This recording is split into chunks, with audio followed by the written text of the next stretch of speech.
David Chen, ang lalaking walang katulad. Kabanata 1761. Kilalanin ng presidente. Bagamat hindi mahina si Kazuo Koiguchi, nagsilbi rin siyang espesyal na sugo sa islang bansa. Ngunit sa harap ng mga taong ito sa dambana, nakayuko lamang siya. Kung tutuusin, sa isla na bansa, ang katayuan ng dambana ang pinakamataas. Koiguchi Kazuo, anong ginagawa mo dito sa shrine? Tanong ni Ono Hiroichi. Mr. President, alam ko kung sino ang pumatay kay Kazuo Watanabe at Shishimagawa. Kazuo. Sabi ni Koiguchi. Sino ito? Tuwang-tuwa na tumayo si Ono Hiroichi. Dapat ay sina Watanabe Fumiya at David. Sagot ni Koiguchi Kazuo. Ito ba ang tao? Ibinigay ni Ono Hiroshi ang litrato kay Kazuo Koiguchi. Tumingin sa kanya si Kazuo Koiguchi at sinabing, oo, siya iyon, ang taong ito ay si David. Ang taong ito ay sapat na bata upang patayin si Shindegawa, anong uri ng kapangyarihan siya? Kumunat ang noo ni Tanaka Maki.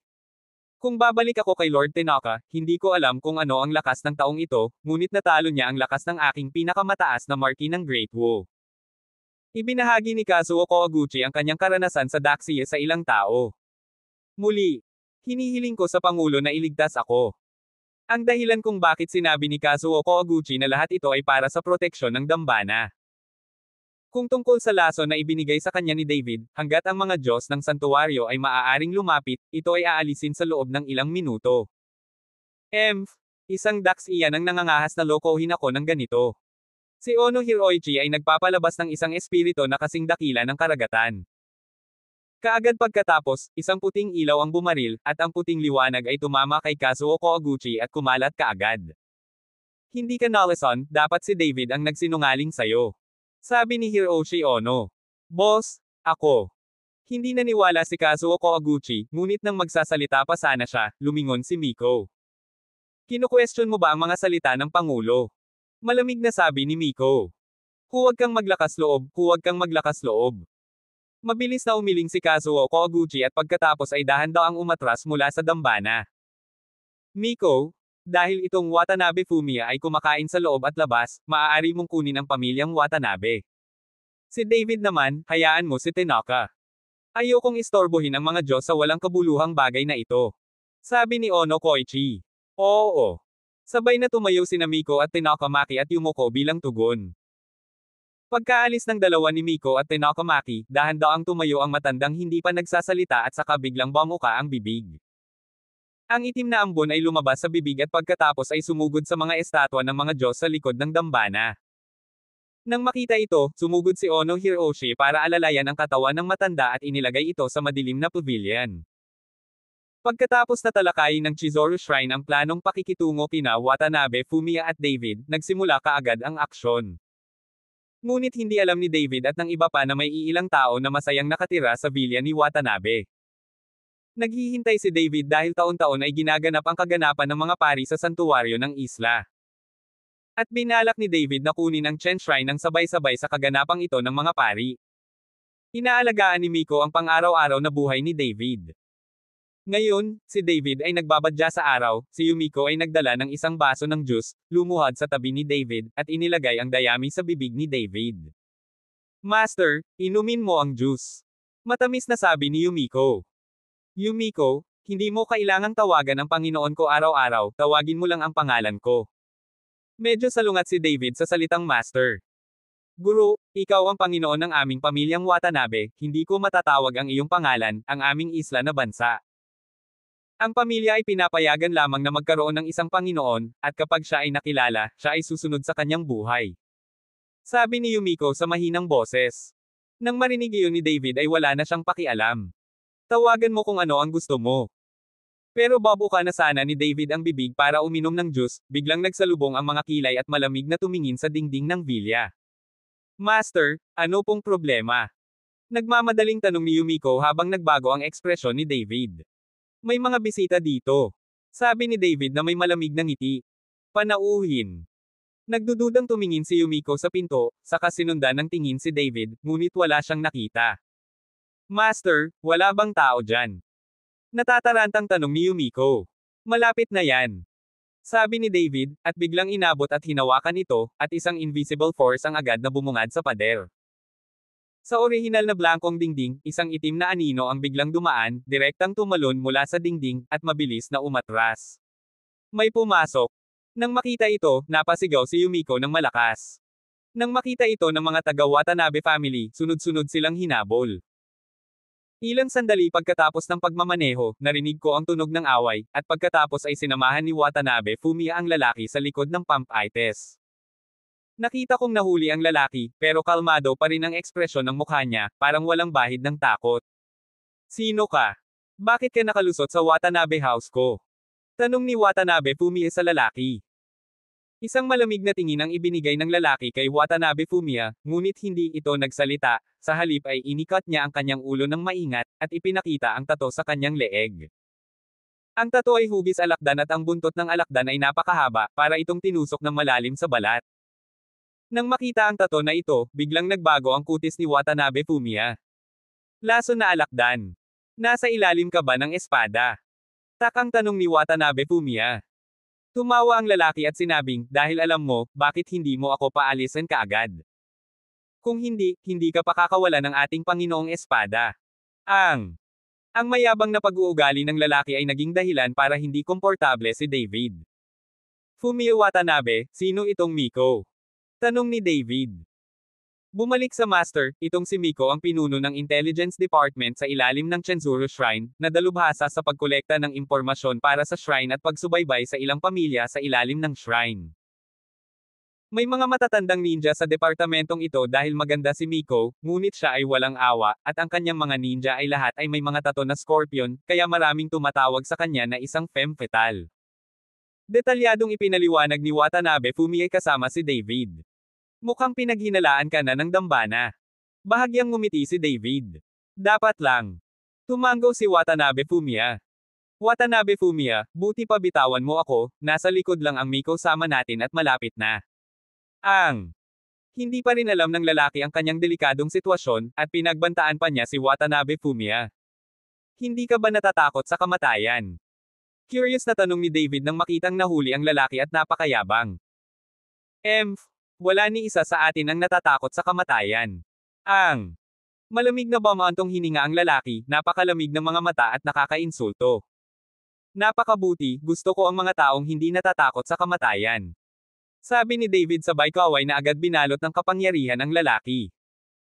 Naramdaman na lang ng lalaki na nanikip ang kanyang katawan, at pagkatapos ay nahirapan ang paghinga, at ang kanyang mukha ay namula. Master Hu? Ang taong ito ay ibibigay sa iyo, ngunit huwag mo siyang hayaang mamatay ng madali, dahil hindi siya natatakot sa kamatayan. Mahinang singgal ni David. Nakita ko si Humazi na tumalon palabas ng bilya, iniunat ang kanyang baywang, at sinabing, ikaw bastardo, hanapin mo ako sa mga walang kabuluhang bagay. Pagkatapos nito, kinuha ni Humazi ang spell at bumigkas ng ilang salita. Ang spell ay nagbigay ng spell sa lalaki. Di nagtagal, ang mga siksik na masa ng mga langgam at mga insekto ay nagsimulang gumapang mula sa lahat ng panig, na direktang nakapalibot sa lalaki. Kaagad pagkatapos, kumalat ang hiyawan ng lalaki sa buong bilya.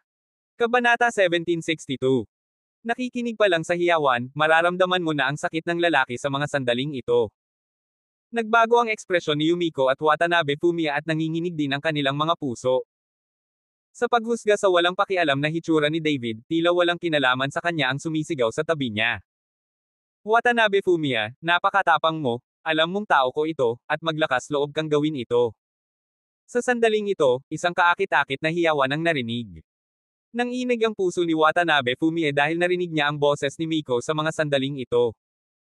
Kaya lang sa sandaling ito, hindi niya makita kung nasaan si Miko, at tanging boses lang ng babae ang kanyang narinig, at hindi niya ito nakikita. At ang mga bantay ng bahay ni Watanabe ay biglang bumagsak sa lupa nang hindi maipaliwanag at namatay, at lahat sila ay may mahabang sugat sa kanilang leeg. Sa pagkakataong ito, labis na nagpanik si Watanabe Fumiya. Dahil narinig niya ang boses na iyon, napakalapit ni Miko sa kanya, ngunit hindi niya makita ang Miko na iyon. Bukod dito, ang kanyang mga nasasakupan ay patuloy na bumagsak sa lupa nang hindi maipaliwanag, na nagpapangit sa mukha ni Watanabe Fumiya. May nagpapanggap na multo. Malamig na ngumuso si David at casual na ikinaway ito. Heat. Isang matalas na boses, malapit kay Watanabe Fumiya, agad na lumitaw ang figure ni Miko, nakatikip ang isang kamay sa mapula at namamagang mukha, na galit na nakatingin kay David. Ikaw ang David na iyon, at mayroon kang dalawang suntok, hindi nakakagulat na napatay mo si Chen Dechuan sa isang espada. Naningkit ang mga mata ni Miko at may intensyong pagpatay. Hindi lang kaya kung patayin si Chen Dechuan gamit ang isang espada, ngunit maaari din kitang patayin ng isang espada. Dahan daw ang tumayo si David. Si David, na napromote sa Martial Saint, ay kasalukuyang puno ng walang kapantay na pagtitiwala. Naramdaman ni Miko ang isang pagpatay kay David at hindi sinasadyang umatras ng dalawang hakbang. At bahagyang nanginig ang katawan ni David, at isang marilag na hininga ang agad na bumalot sa buong lugar ng villa. Di nagtagal, kinailangang ipakita ng sikat na ninja ang kanyang katawan, at sa ilalim ng presyon ng hininga ni David, ang mga ninja na ito ay isa-isang lumuhod, at ang kanilang mga mukha ay naging sobrang pangit. Nang makita ang eksenang ito, medyo natakot ang ekspresyon ni Miko at may takot sa kanyang mga mata. Ang kapangyarihang ipinakita ni David sa sandaling ito ay lumampas sa kanyang imahinasyon. Isang taong may sakit mula sa silangang Asya na dumating mula sa Tag-araw, ay naglakas loob na kumilos ng ligaw sa ating bansang isla.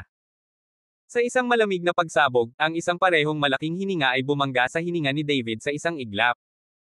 Sa pagkakataong ito, naramdaman ni Miko at ng kanyang mga nasasakupan ang pagga ng pressure, at tumayo silang lahat. Nakita ko ang isang nasa katanghaliang gulang na lalaki na nakauniforme ng samurai, naka-cross arms at isang samurai sword sa kanyang kamay, dahan-dahang naglalakad papunta sa courtyard ng villa. Tinokamaki.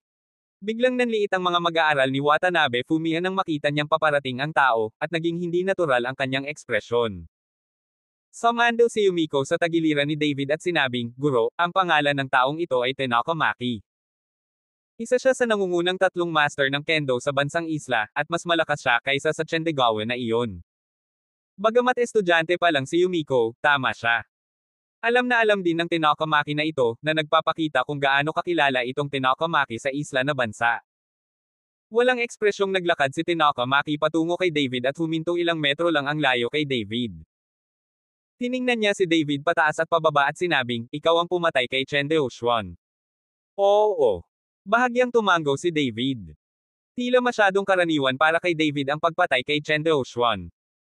Dahil maaari mong selyuhan ng espada ang Chendao River Gorge, nagpapatunay ito na magaling ang iyong swordsmanship, ipakita mo sa akin ang iyong armas. Dahan-dahang binunot ni Tinokamaki ang kanyang samurai sword. Ngunit umiling si David, hindi maganda ang swordsmanship ko, masasabi ko lang na masyadong masama ang swordsmanship ni Chen Dechuan. Matatawag pa ring mastery ang ganitong kaawa-awang fencing sa iyong isla na bansa. Mukhang walang espesyal ang eskrima sa isla mong bansa. Ang huling ngiti ni David ay puno ng paghamak at panunuya. Sa sandaling ito, ang mapurol na mukha ni Tinokamaki ay may galit na ekspresyon. Ito. Ipadala mo ang iyong espada. Naningkit ang mga mata ni Tinokamaki, at agad na tumaas ang nakamamatay na aura sa kanyang katawan. Para harapin ka, hindi ko kailangan gumamit ng espada, dahil kapag gumamit ako ng espada, hindi ka na magkakaroon ng pagkakataon. Mahinang sabi ni David. Mayabang. Galit na umungal si Tinokamaki, hinding-hindi ako sesulake sa isang taong walang armas, gumamit ng espada, ngayon ay hahayaan kitang matikman ang tunay na espada ng ating bansang isla. Pagtingin kay Tinokamaki, napalingon si David. Nakatingin kay Humazi, Master Hu, ang maliit na batang babae na iyan ay iiwan sa iyo upang alagaan. Tumingin si Humazi kay Miko, hehe nakangiting sabi, "Huwag kang mag-alala, aalagaan ko siya ng mabuti." Kilala ni Miko si Humaz. Ang kumikislap na mga mata sa kanyang mga mata, ang kanyang mukha ay namumula sa galit. Sa halip ay lumakad si David sa gilid ng puno ng willow at pumutol ng sanga ng willow mula sa puno. "Ngayong may baril na ako, pwede mo na akong barilin," sabi ni David kay Tinokamaki. Agad namang natigilan si Tinokamaki sa ginawa ni David. "Anak, gusto mo bang hampasin kita ng sanga ng willow?" Galit na umungol si Tinokasanaki. Pakiramdam niya ay sadyang kinasusuklaman siya ni David at tinutuya siya. Sapat na ang isang sanga ng willow, ayaw kong gumamit ng sanga ng willow. Dumampot si David ng isang sanga ng willow at lumabas, agad na lumabas ang kanyang hininga. Ang kapangyarihan ng banal na dragon ay itinurok sa sanga ng willow, at ang katamtamang sanga ng willow ay agad na nagbuga ng mahinang liwanag. Ang orihinal na malambot na sanga ng Willow ay naging lubhang matigas sa sandaling ito. Inis na inis si Tenoka Sanki. Dapat mong malaman na lahat ng tao sa isla na bansa ay hinahangaan siya, at ngayon siya ay ginampanan ni David. Ang samurai sword sa kamay ni Tenoka Maki ay nagsimulang umungol at bahagyang nanginginig. Ang samurai sword ay nagpapalabas ng isang uhaw sa dugo na espiritu, at malinaw na hindi mabilang na mga kaluluwa ang namatay sa ilalim ng samurai sword na ito. Gumalaw si Tenoka Maki, at ang samurai sword sa kanyang kamay ay gumawa ng hagong na sinundan ng isang malakas na ugoy. Ang nakakatakot na talim ay sumugod patungo kay David sa isang iglap, at ang buong kawalan ay nasa ilalim ng talim na ito, at ang mga itim na butas ay sunod-sunod na lumitaw. Ang isang kutsilyo ay nakakabasag ng vacuum, at isang black hole ang nalikha. Maaari mong isipin ang kapangyarihan nito. Sa kabilang banda, malumanay siyang binati ni David na may hawak na sanga ng Willow. Nagbanggaan ang mga sanga ng Willow at isang katana. Dus. Isang matalim na tunog, isang banggaan sa pagitan ng isang sanga ng Willow at isang samurai sword, isang sagupaan ng metal. Boom! Agad na sumunod ang isang pagsabog, at ang mga nagkalat na aftershocks ay agad na nagpabuga ng mga tao sa paligid, at maging ang isang kalapit na bilya ay sumabog sa kaguluhan. Ang figure ni David ay napaatras ng 2 hakbang, at ang sanga ng Willow sa kanyang kamay ay naging 2 rin. Pagtingin ulit sa Tenoka Maki na iyon, napaatras lang siya habang hawak ang isang samurai sword sa isang kamay, walang kakaiba. Mukhang mas maganda ng konti ang suntok na ito ni Tenoka Maki. Ngunit sa pagkakataong ito, si Tenoka Maki mismo ay hindi naniwala.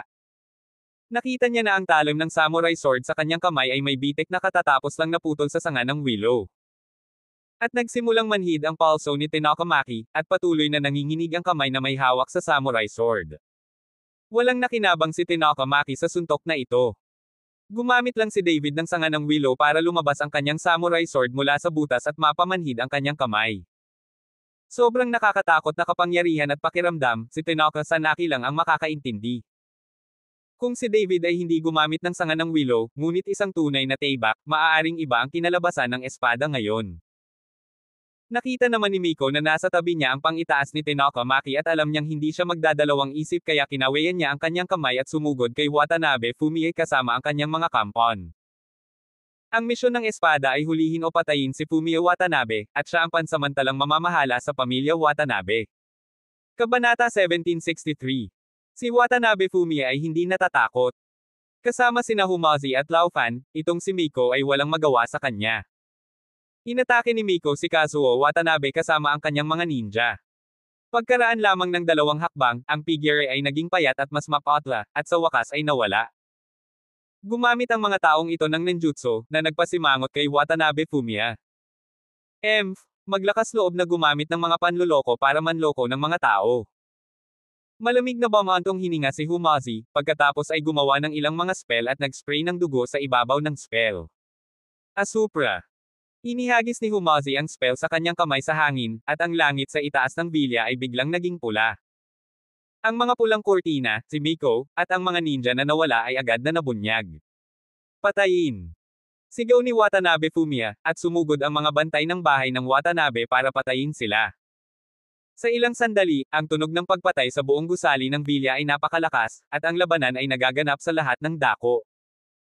At si David lang ang sumunod sa lugar kung saan nakatayo si Tenoka Maki, at walang lumapit. Itinapon ni David ang kalahating sanga ng Willow na natitira sa kanyang kamay at malamig na sinabi kay Tenoka Maki, "Go, may isa ka pang pagkakataon." Sa pagkakataong ito, hindi na nagdalawang isip si Tenoka Maki at hindi niya hiniling kay David na kunin ang baril. Dahil alam niya na kung talagang ipinakita ni David ang kanyang mga sandata, hindi siya ang magiging kalaban ni David. Pumunta ka sa impyerno. Sigaw ni Tenoka Maki, at lumiwanag ang ilaw ng samurai sword. Kaagad pagkatapos, isang talim na parang hangin at kuryente ang tumama kay David sa isang iglap. Hindi naniniwala si Tenoka Maki, walang armas si David, at sa kanyang laman at dugo, nakaharang pa rin siya sa kanyang kutsilyo. Nang makita ito, hindi napigilan ni Yumiko na mapabulalas, "Guro, mag-ingat ka." Ang mukha ni David ay kalmado, at ang mga pulang ilaw ay nagsimulang kumislap sa kanyang kanang kamay. Nang dumating ang samurai sword ni Tenoka Maki sa harap ni David, bigla itong hinawakan ni David. Diretsyong hinawakan ng kanang kamay ni David ang samurai sword ni Tenoka Maki. Gaano kalakas ang espadang ito? Bagamat isa itong maliit na bundok, tinatayang kayang hatiin ng Tenokamaki na ito. Ngunit sa pagkakataong ito ay hinawakan ni David ang samurai sword ni Tenokamaki. Gayunpaman, hindi man lang nasugatan ang kamay ni David, na ikinatigil ni Tenokamaki at hindi makapaniwalang tumingin kay David. Gusto ni Tenokamaki na bunutin ang samurai sword, ngunit kahit anong pilit niya, nalaman niyang hindi gumagalaw ang samurai sword. Sa sandaling ito, lumitaw ang gulat sa mga mata ni Tenokamaki. Tulad ng sinabi ko, ito na ang iyong huling pagkakataon. Tumigil sa pagsasalita si David, ngunit narinig niya ang pag-click ng samurai sword sa kamay ni Tenokamaki. Nabasag agad ng kamay ni David ang samurai mecha. Hinawakan ni David ang kalahati ng samurai sword at inihagis ito pasulong. Ang takot na si Tenokasanaki ay nakaramdam lamang ng malamig na flash sa harap ng kanyang mga mata, at pagkatapos ay nakaramdam siya ng lamig sa kanyang leeg. Hinawakan ni Tenokamaki ang kanyang leeg sa takot. Habang bumubulusok ang dugo, naitapon lamang ni Tenokasanaki ang samurai sword at hinawakan ang kanyang leeg gamit ang dalawang kamay, umaasang mas mabagal ang pagkawala ng dugo. Ang mukha ni Tenokamaki ay mabangis at nakakatakot, at ang titig ni David ay hindi kapanipaniwala. Sinubukan niyang ibuka ang kanyang bibig para magsalita, ngunit hindi siya makapagsalita. Sa huli, lalong lumuwa ang mga mata ni Tenokamaki at bumagsak ng husto ang katawan niya. Sa panunood ng eksenang ito sa harap ni Yumiko, hindi siya makapagsalita sa gulat.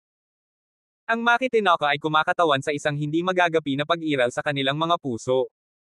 Noong bata pa sila, si Maki Tenoka ay isang bihirang master sa isla na bansa.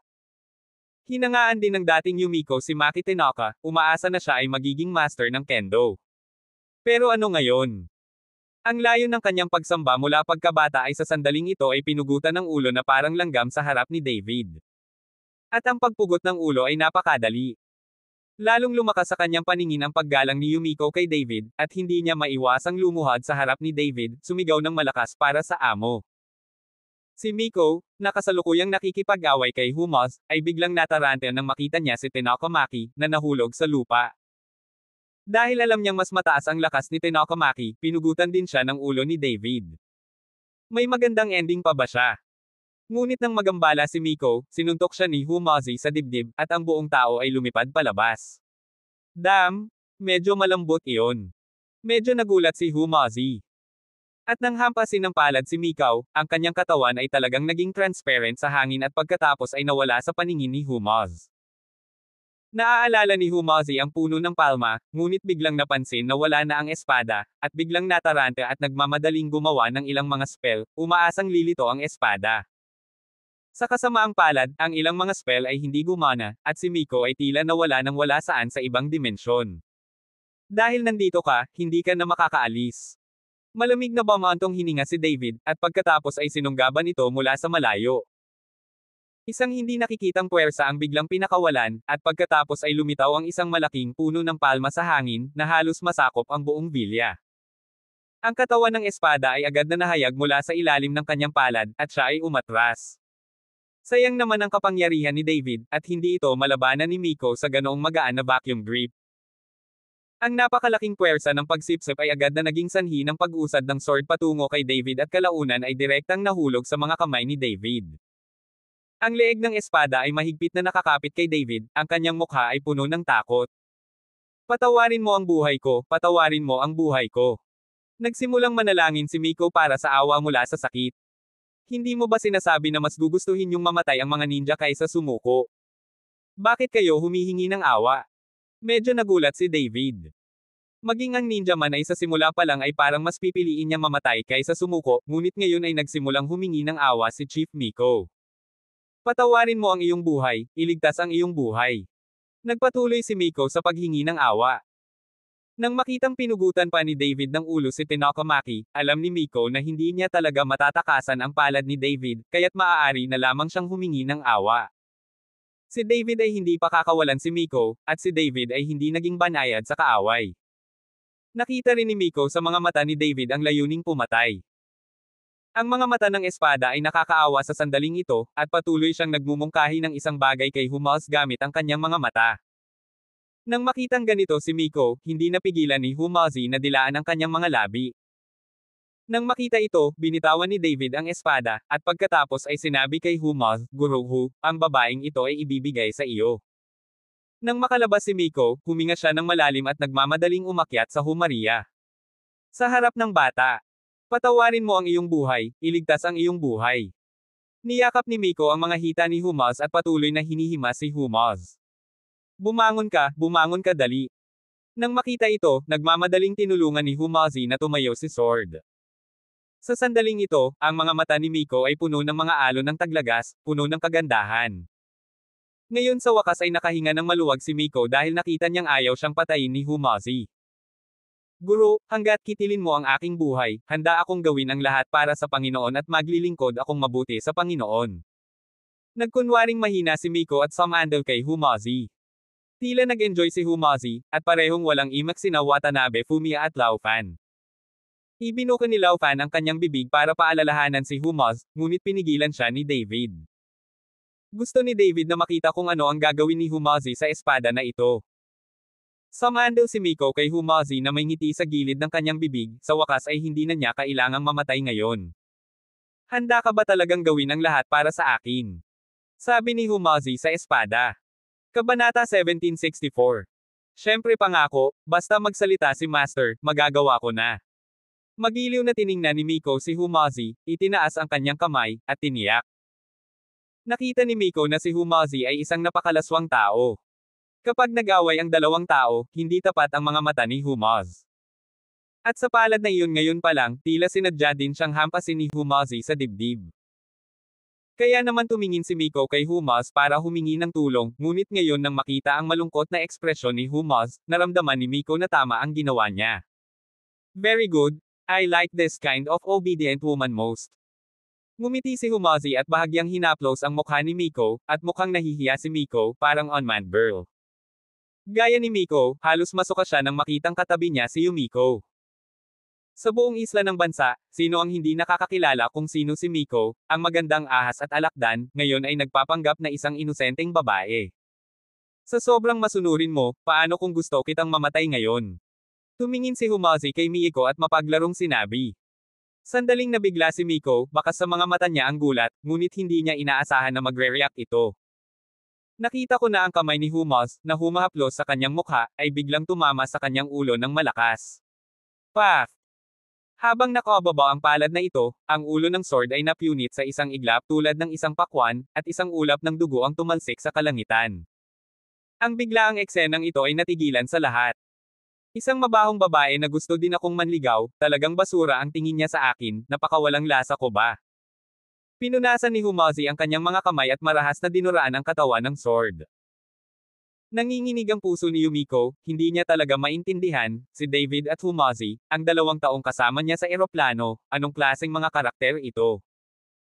Ang gayong random at walang malasakit na pagpatay, at ang pamamaraan ay malupit, ito ay ganap na hindi naaayon sa imahe ng 2 tao.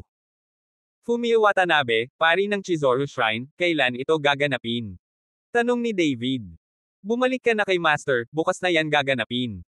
Nagmamadaling sabi ni Watanabe Fumiya. Mabuti naman, pupunta ako sa dambanang iyon bukas at makikipagkita sa mga Diyos ng iyong isla. Bahagyang ngumiti si David. Ang guro ay ang tunay na Diyos, ang iba ay mga peking Diyos lamang. Nagmamadaling i-promote ni Watanabe Fumiya si David. Sa loob ng Chizuru Shrine. Si Ono Hiroshi ay nakaupo sa silid sa isang dulo, habang sa labas ng dambana ay abala sa oras na ito. Ang mataas na altar ay naitayo na, at wala pang gaanong tao ang nakatayo roon. Bukas ay ang araw ng kanilang 1,000 throat Shrine sacrificial ceremony. Itinuturing ng bawat dambana sa kapuluan na napakahalaga ng araw ng sarili nitong seremonya ng mga pari. Dapat mong malaman na ang dambana ay nakasalalay sa pag-unlad ng mga mananampalataya, at ang seremonya ng paghahain ay ang oras para sa dambana na itanghal. Kung ito ay gaganapin ng mabuti, maaari itong kumalap ng maraming mananampalataya. At ang bilang ng mga mananampalataya ay kumakatawan din sa impluwensya ng dambana sa isla na bansa. Bukas ang araw ng seremonya ng sakripisyo, bakit walang balita mula kina Takamaki at Miko? Bahagyang sumimangot si Ono Hiroichi. May balita man tungkol sa kanila o wala, hindi dapat magkamali ang seremonya ng pagsasakripisyo bukas. Sa sandaling ito, isang matandang lalaki na nakaupo kasama sina Koichi Ono at Sanaki Tanaka ilang araw na ang nakalipas ay naglalakad sa likod ni Koichi Ono. Diyos ko, talagang gagawin kong matagumpay ang seremonyang ito ng paghahain. Nang makita ito, nagmamadaling lumuhad si Ono Hiroshi. Bukod kay Ono Koichi, walang nakakaalam na ang matandang ito ay pagkakatawang tao ng isang Diyos. Bueno, kapag nabawi ko ang kapangyarihan ng mga Diyos, tutulungan kitang makapasok. Ang mahinang sabi ng matanda. Salamat sa mga Diyos. Si Ono Hiroichi ay lumuhad sa lupa, hindi nangangahas na itaas ang kanyang ulo. Pakiramdam niya ay laging umaalis ang mga Diyos, at pagkatapos ay dahan-dahan siyang tumayo, puno na ng malamig na pawis ang kanyang noo. Nanalangin at nanalangin si Ono Koichi na ang seremonya ng pagsasakripisyo bukas ay matagumpay na makumplito. Susunod na araw, pumunta si David at ang iba pa sa Chen Shrine. Matatagpuan ang Chizuru Shrine sa tuktok ng Mount Fuji, kung saan malamig at mahamog sa buong taon. Ngunit gayunpaman, ngayon, ang araw ng seremonya ng paghahain, ay hindi makakapigil sa maraming mananampalataya na pumunta sa dambana. Nakita ko ang maraming mananampalataya na naglalakad patungo sa tuktok ng bundok na hakbang-hakbang. Ngunit mayroong isang kakaibang kababalaghan, iyon ay, maraming mananampalataya ang may kasamang batang babae. At ang bawat babae ay bihis at bihis na napakaganda. Ang mga damit ay tradisyonal na damit ng kababaihan mula sa Sar Island. Dahil dito, kakaiba ang pakiramdam nina David at Humaz. Fumio Watanabe, bakit ang daming dinadala nitong mga babae kapag nagsisimba? Hindi maipaliwanag na tanong ni David. Guro, taon-taon kasi, sa seremonya ng mga pari, ang mga Diyos ay maaaring pumili ng mga babae. Hanggat ang mga Diyos ay tulad nila, ang pamilya ng batang babae ay maaaring umunlad. Napakaraming tao ang nagdadala ng pinakamagandang batang babae sa pamilya ngayon. Dumating ako dito na nakabihis. Paliwanag ni Watanabe Fumiya. Damn, what the hell is this God? Hindi ba't matandang pervert din ito? Galit na saway ni Humazi matapos marinig iyon. Kahit na napagalitan si Humazi, hindi pa rin niya maitago ang selos sa kanyang mga mata. Hindi pa naranasan ni Humazi ang ganitong pakiramdam tulad ng pagpili ng isang babae. Saan napunta ang mga napiling babae? Tanong ni David. Umiling si Watanabe Fumiya, hindi ko alam, walang nakakaalam sa kinaroroonan ng napiling babae, ngunit mabilis na lumaki ang pamilya, at walang nagtanong tungkol sa kinaroroonan ng batang babae. Nang marinig ito, hindi mapigilan ni David na ngumiti ng malamig, ang Diyos ng Chen Shrine ay medyo kawili-wili. Di nagtagal, dumating si David at ang iba pa sa santuwaryo at nakita nila ang isang napakagandang gusali na nakatayo sa tuktok ng bundok. Napakahirap magtayo ng ganito kalaking gusali sa tuktok ng bundok na ito. Makikitang hindi mahina ang lakas nitong Thousand Crane Shrine. Sa sandaling ito, libu-libong tao ang nagtipon sa Peak Plaza, at lahat sila ay naniniwala sa Chen Shrine. Sa harap ng itinayong altar, si Ono Hiroichi ay nakasuot ng unipormeng samurai, tahimik na nakaupo sa isang upuan, nakatingin sa libu-libong mananampalataya sa harapan niya, ang kanyang mukha ay puno ng kagalakan. Nang lumipas ang oras, nagbigay si Ono Hiroshi ng madamdaming pananalita na nagpatibok sa puso ng mga mananampalataya. Nang mataas na ang kasikatan ng madla, inutusan ni Ono Hiroichi ang mga tao na dahan-daang ilunsad ang eskultura. Gayunpaman, ang eskultura ay natatakpan ng itim na tela, kaya imposibleng makita kung ano ang nasa loob. Naway pagpalain tayo ng mga dakilang Diyos, at dapat nating ibigay ang lahat ng ating maibibigay sa ating mga Diyos. Direktang pinutol ni Ono Hiroichi ang kanyang daliri. Nakita ko ang pag-agos ng dugo mula sa aking mga daliri, hindi tumutulo sa lupa, ngunit dahan-daang lumulutang sa hangin. Nang makita ito ng libu-libong mananampalataya, lahat sila ay pinutol ang kanilang mga daliri, ang iba ay direktang kumagat sa kanila, at lahat ng dugong umaagos ay dahan-daang lumutang sa hangin. David, anong nangyayari? Medyo nagulat si Humazi nang makita niya ang eksenang ito. Sa pagsasalita ng mga diskarte, maraming alam si Humazi, ngunit hindi pa niya ito nakita. Bahagyang sumimangot din si David, at hindi nagsalita, bagkus ay tumingin ng tahimik. Nakita ko ang pag-ipon ng dugo sa hangin. Habang dahan-daang bumukas ang itim na tela ng eskultura, bumungad ang isang eskultura na nakasuot ng baluti at may hawak na espadang samurai. Ang dugo na namuo sa hangin ay dahan-daang bumagsak sa eskultura, at ang matingkad na pulang dugo ay nasisipsip sa eskultura sa isang iglap. At ang dalawang mata ng eskultura ay biglang kumislap ng pulang ilaw. Nang makita ito, nagmamadaling lumuhad si Ono Hiroshi sa lupa. At ang ibang mga mananampalataya ay lumuhad din at sumigaw, Diyos ng digmaan, Diyos ng labanan. Kabanata 1765. Medyo nahiya si David at ang iba pa dahil yumuko ang lahat ng mananampalataya. Tanging si David at ang iba pa ang nakatayo roon, mukhang napakabigla.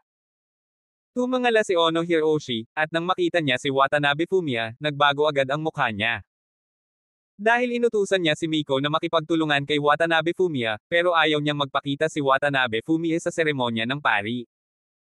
Kahit na natagpuan ni Ono Hiroichi si David at ang iba pa, wala siyang sinabi dahil isa itong seremonya ng pagsasakripisyo na dapat isagawa ng matatag.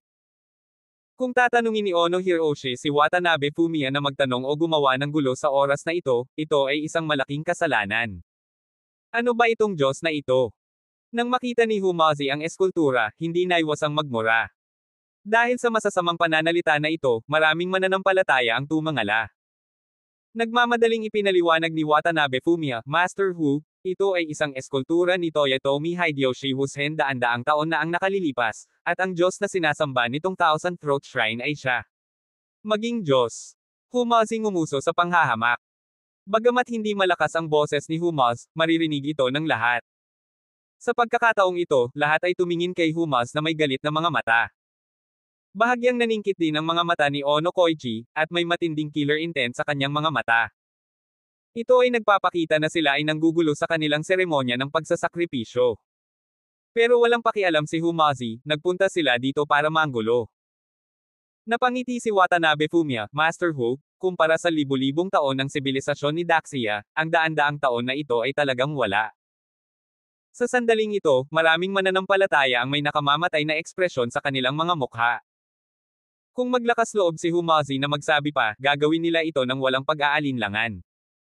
Maging si Ono Hiroichi ay hindi napigilan, bahagyang nanginginig ang kanyang katawan at patuloy na itinulak.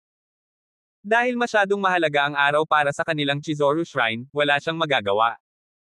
Mag-imbite ng ilan sa kanila. Nang si Ono Hiroshi ay nanginginig, isang matandang boses ang umalangaw-ngaw sa kanyang tainga. Nang makita ito ni Ono Hiroshi, maaari lamang siyang tumayo, at pagkatapos ay malamig na tumingin kay Fumiya Watanabe at sinabing, Fumiya Watanabe, sasama kayo sa akin. Tumingin si Fumiya Watanabe kay David sa tabi niya, ngunit nang makitang tumango si David, naglakad sila patungo sa dambana sa pagkakataong ito. At ang seremonya ng paghahain ay sinuspinde na rin. Pinagmasdan ng libu-libong mananampalataya si David at ang iba pa na naglalakad sa santuwaryo na may inggit sa kanilang mga mata. Dapat mong malaman na ang mga mananampalataya na ito ay hindi karapat-dapat na pumasok sa santuwaryo. Ang ilang mga mananampalataya na naniwala dito sa loob ng higit sa 10 taon ay lahat dahil sila ay nakapasok sa santuwaryo. Pagpasok pa lang niya sa dambana, hindi na napigilan ni Koichi Ono ang kanyang galit. Lumingon siya para tingnan si Fumiya Watanabe at sinabing, Fumiya Watanabe, sampain ka, nang ahas kang magdala ng mga tao para pukawin ang dambana, at isinasakripisyo mo pa rin ang seremonya. Isang araw. Nadaig agad ng galit ni Ono Koichi si Watanabe Fumiya. Nagbago ang mukha ni Watanabe Fumiya, dapat alam mo na nahirapan si Watanabe Fumiya na makilala si Ono Hiroshi noon. Pinagalitan ni Ono Koichi, takot talaga si Watanabe Fumiya. Pupunta ako upang makita ang iyong mga Diyos. Kung mayroon kang anumang bagay, maaari kang pumunta sa akin. Agad ding bumuhos ang hininga ni David, direktang pinipigilan ang hininga ni Ono Koichi. Ikaw. Tumingin si Ono Hiroshi kay David at agad na naalala, ikaw si David, ang taong pumatay kay Chendegawa. Oo, pero ngayon ay maaari kang magdagdag ng isa pang tao, na si Tanaka Maki ay pinatay ko rin. Oo. Bahagyang ngumiti si David. Ano? Pinatay mo ba si Tanaka-kun? Imposible, talagang imposible. Hindi naniniwala si Ono Hiroichi na kayang patayin ni David si Tanaka Maki. Imposible bang parehong patay sina Tanaka Maki at Miko, hindi mo ba naiisip kung ano ang mangyayari kapag hindi mo sila nakita? Nakangiting tanong ni David. Ang pangungusap na ito ay nagpalaki sa mga mata ni Hiroshi Ono at napuno ng nakamamatay na aura. Pasukin mo sila.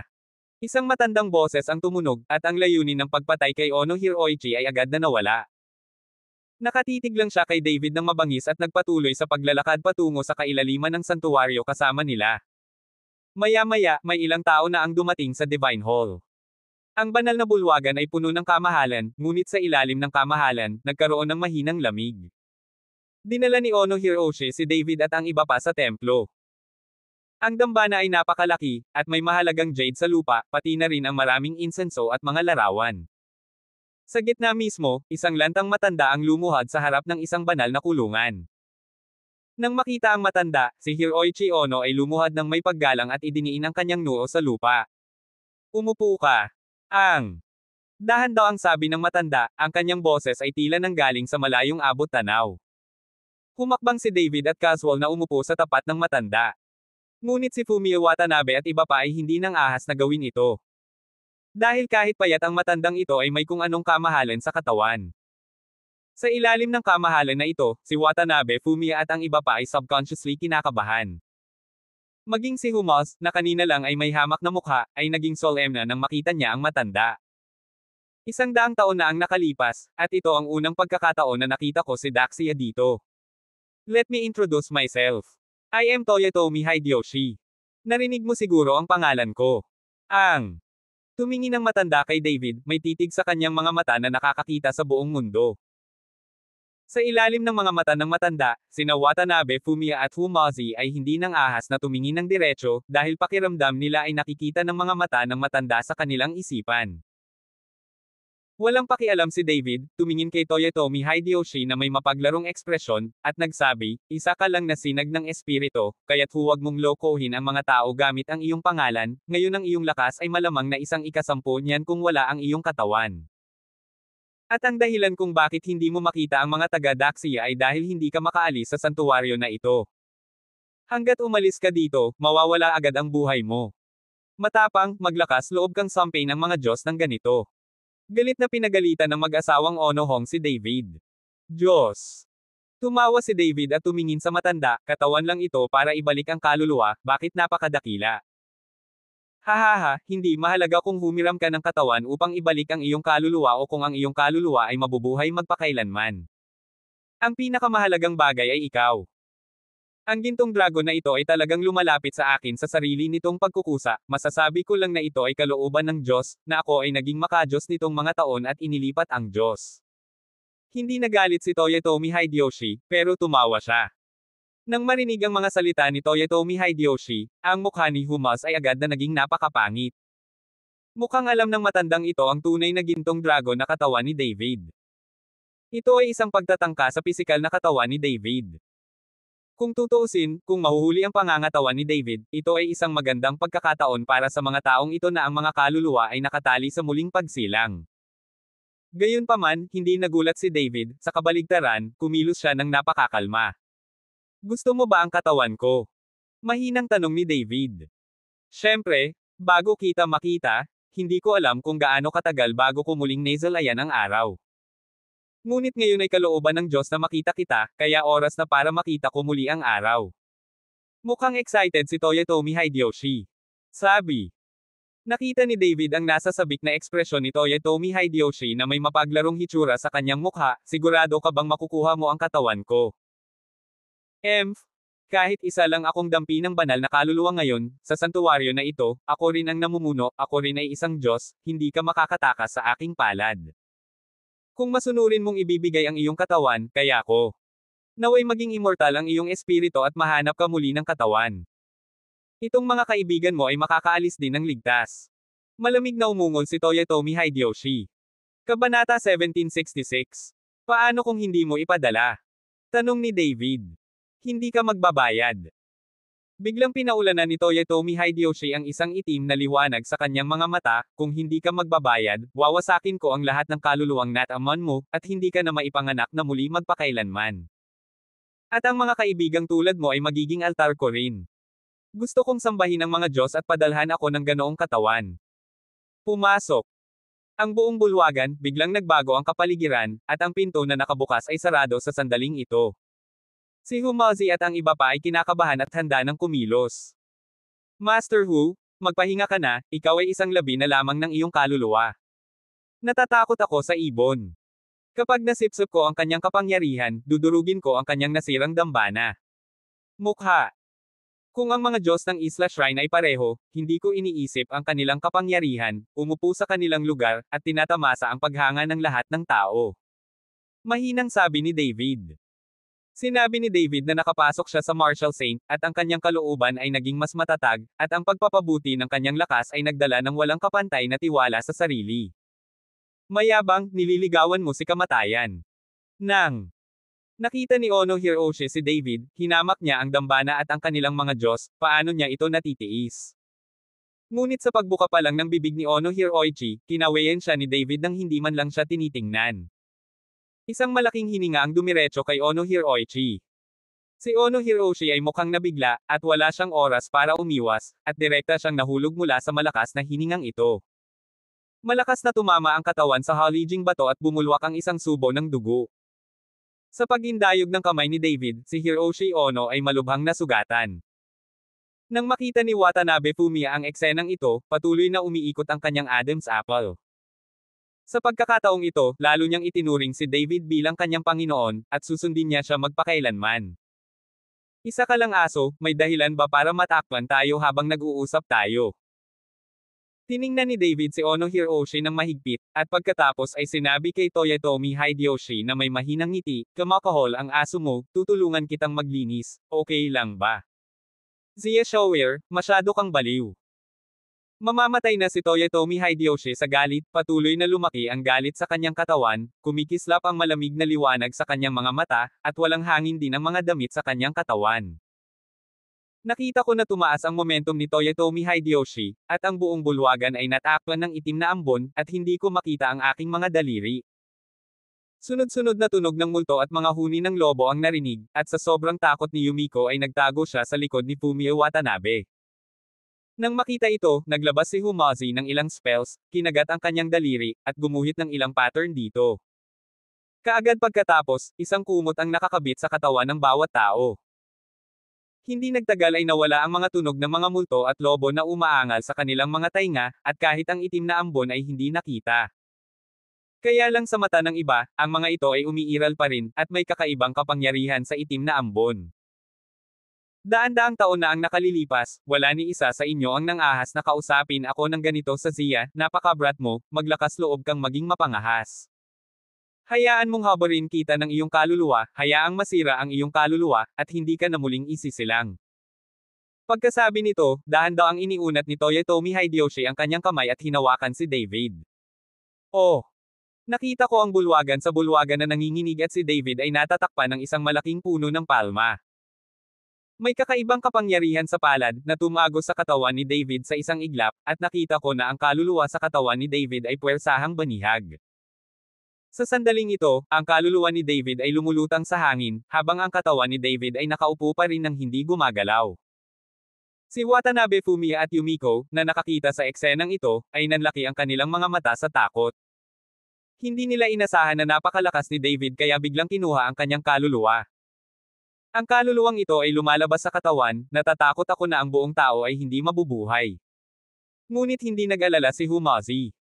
Nang makita ang nag-aalalang hitsura ng mag-ama, hinikayat niya, huwag kang mag-alala, magiging maayos din si David. Naabot na ngayon ni David ang lampas sa katawan, bagaman hindi nakuha ni Toyotomi Hideyoshi ang kaluluwa ni David, si David mismo ay maaaring wala na sa katawan. Nang makita ni Toyotomi Hideyoshi na madali niyang nabihag ang kaluluwa ni David, hindi niya napigil ang matawa. Hahaha, ang yabang mo, akala ko ay napakahusay, ngunit hindi ko nais na ang kaluluwa ay maging marupok, at ako ay naiwan ng ganoon kadali. Napatingin si Toyotomi Hideyoshi sa katawan ni David na may excitement sa mukha. Sapat na ba ang tawa mo? Sa sandaling ito, biglang nagsalita si David, na sinundan ng maliwanag na berdeng ilaw sa kanyang palad. Ngayon ay hindi na magagamit ng kaluluwa ni David ang Dragon Slaying Sword, ngunit mayroon pa ring napakaliit na paraan para gawing espada ang chi. Nakita ko ang isang maliwanag na berdeng ilaw na naging mahabang kutsilyo, at ang liwanag ay agad na nagpapaliwanag sa buong templo. Pagkatapos ay bahagyang umindayog si David, at ang liwanag ng espada ay kumislap at agad na tumama sa kanyang malaking palad. Paf!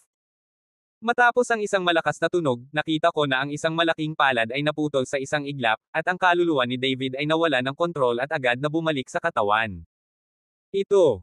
Biglang tumayo si Toyotomi Hideyoshi at hindi sinasadyang umatras ng ilang hakbang. Hindi niya inaasahan na ang kaluluwa ni David ay nahiwalay sa katawan, at mayroon pa rin siyang lakas sa pakikipaglaban, at nagawa niyang gawing kutsilyo ang kanyang enerhiya. Ito ay simpleng hindi kapanipaniwala. Dapat mong malaman na kapag ang kaluluwa ay umalis sa katawan, ang lakas ay bumaba ng husto, at ang ilan ay wala na talagang lakas sa pakikipaglaban.